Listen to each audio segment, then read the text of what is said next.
Assalamualaikum warahmatullahi wabarakatuh. Perkenalkan, nama saya Ratna Sari dari kelas 21 DA1. Pada kesempatan kali ini, saya akan mempresentasikan tugas dari mata kuliah Penghantar Ilmu Ekonomi dengan dosen pembimbing yaitu Bapak Ikhwan MPD. Materi yang akan saya bahas yaitu tentang ekonomi makro. Yuk simak penjelasannya. Ilmu ekonomi makro merupakan bagian dari ilmu ekonomi yang khusus mempelajari mekanisme bekerjanya perekonomian secara keseluruhan. Makroekonomi dapat digunakan untuk menganalisis target-target kebijaksanaan seperti pertumbuhan ekonomi, inflasi, tenaga kerja, dan keseimbangan neraca pembayaran yang berkesinambungan. Ruang lingkup ekonomi makro terdiri atas 3 ruang, yaitu yang pertama, penentuan tingkat kegiatan perekonomian negara. Ekonomi makro menjelaskan sejauh mana suatu perekonomian dapat menghasilkan produk dan jasa. Rincian pengeluaran secara keseluruhan, yaitu pengeluaran konsumsi rumah tangga, pengeluaran pemerintah, dan pengeluaran perusahaan atau investasi. Yang kedua, kebijakan pemerintah. Perekonomian negara tidak terlepas dari masalah pengangguran dan inflasi. Berbagai upaya dilakukan pemerintah baik kebijakan moneter maupun kebijakan fiskal. Dan yang ketiga, pengeluaran agregat. Pengeluaran agregat atau menyeluruh tidak mencapai tingkat yang ideal, maka terjadi permasalahan perekonomian. Dengan mewujudkan kesempatan kerja mampu mengontrol laju inflasi, maka idealnya pengeluaran agregat berada di tingkat yang dibutuhkan. Permasalahan ekonomi makro.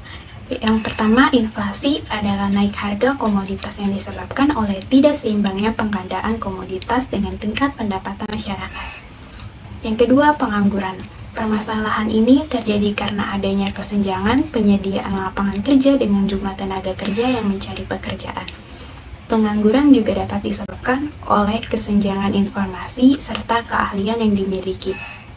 Yang ketiga, ketimpangan neraca pembayaran, yaitu kesenjangan antara jumlah perolehan ekspor. Apabila biaya impor terlalu besar, devisa akan berkurang, nilai tukar uang bisa menurun, serta industri nasional berbasis impor akan mati. Sedangkan jika nilai ekspor terlalu besar, maka uang lokal akan menguat terhadap mata uang luar negeri. Dampaknya nilai impor akan naik, sehingga membuat industri berbasis bahan baku dalam negeri menjadi mati. Yang keempat, permasalahan pertumbuhan ekonomi. Salah satu permasalahan utama dalam pertumbuhan ekonomi adalah pembagian pendapatan nasional yang tidak merata, sehingga nilai gross domestic product tidak bisa dijadikan patokan tentang miskin atau kayanya sebuah negara. Yang kelima, tidak stabilnya kegiatan ekonomi. Kegiatan ekonomi yang tidak stabil, khususnya dalam hal produksi, dapat menimbulkan berbagai permasalahan. Salah satunya, kebutuhan konsumsi masyarakat tidak terpenuhi. Akibat ketidakstabilan ini, pertumbuhan ekonomi menjadi terganggu. Kebijakan pemerintah dalam menghadapi permasalahan ekonomi makro. Yang pertama, kebijakan fiskal. Pemasukan dan pengeluaran suatu negara adalah hal yang diatur dalam kebijakan ini.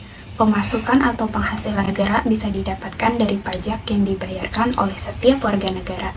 Selain itu, pundi pendapatan negara lainnya adalah berasal dari non-pajak, seperti lelang, denda, pemberi negara lain, dan gratifikasi. Yang kedua, kebijakan moneter. Kebijakan ini menjadi pembeda antara ekonomi makro dan mikro. Kebijakan moneter berfungsi untuk mengukur seberapa banyak dana yang telah dikeluarkan oleh bank sentral pada suatu negara. Makin banyak perputaran uang yang terjadi, maka akan berpengaruh terhadap tingkat inflasi. Yang ketiga, kebijakan segi penawaran.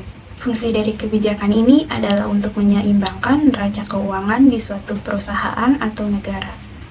Adalah wajar jika saat ini rata-rata perusahaan membutuhkan ahli dalam ilmu ekonomi.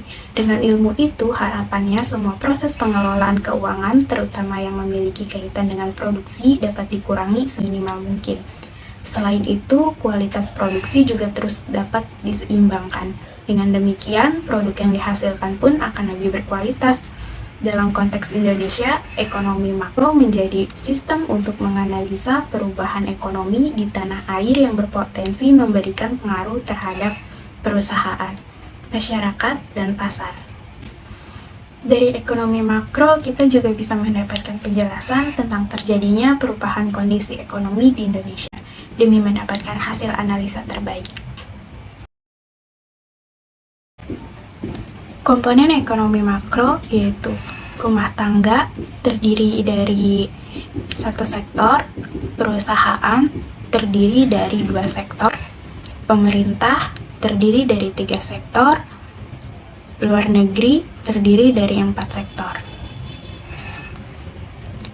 Hubungan 4 komponen tergambar dalam diagram arus melingkar yang menunjukkan pendapatan yang diterima dan pembayaran yang dilakukan oleh masing-masing sektor perekonomian.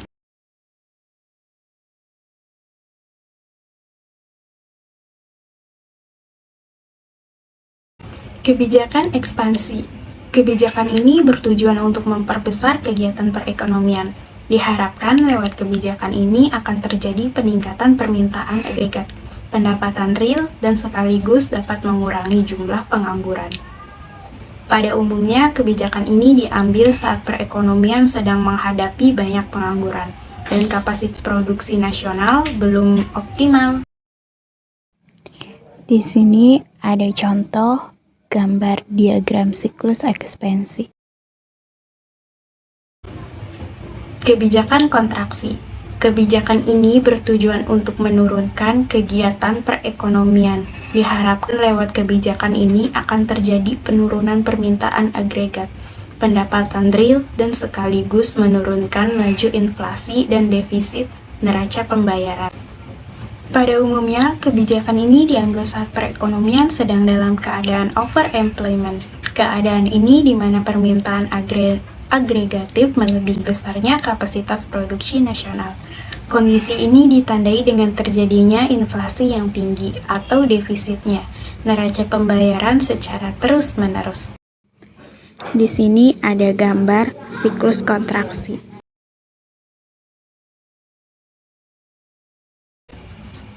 Penawaran agregat adalah jumlah total barang dan jasa yang bersedia dijual oleh perusahaan pada harga tertentu dalam suatu perekonomian. Permintaan agregat adalah jumlah total barang dan jasa yang akan dibeli pada semua tingkat harga yang memungkinkan. Dalam model agregat supply dan agregat demand standar, output yaitu Y adalah sumbu X dan harga yaitu P adalah sumbu Y. Penawaran agregat dan permintaan agregat digambarkan bersama untuk menentukan keseimbangan.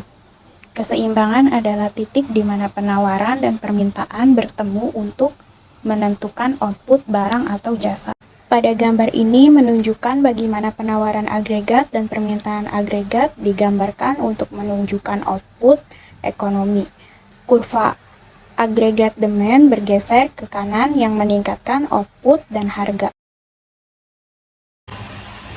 Baiklah, sekian presentasi saya kali ini. Mohon maaf apabila terdapat kesalahan dalam penyebutan kata.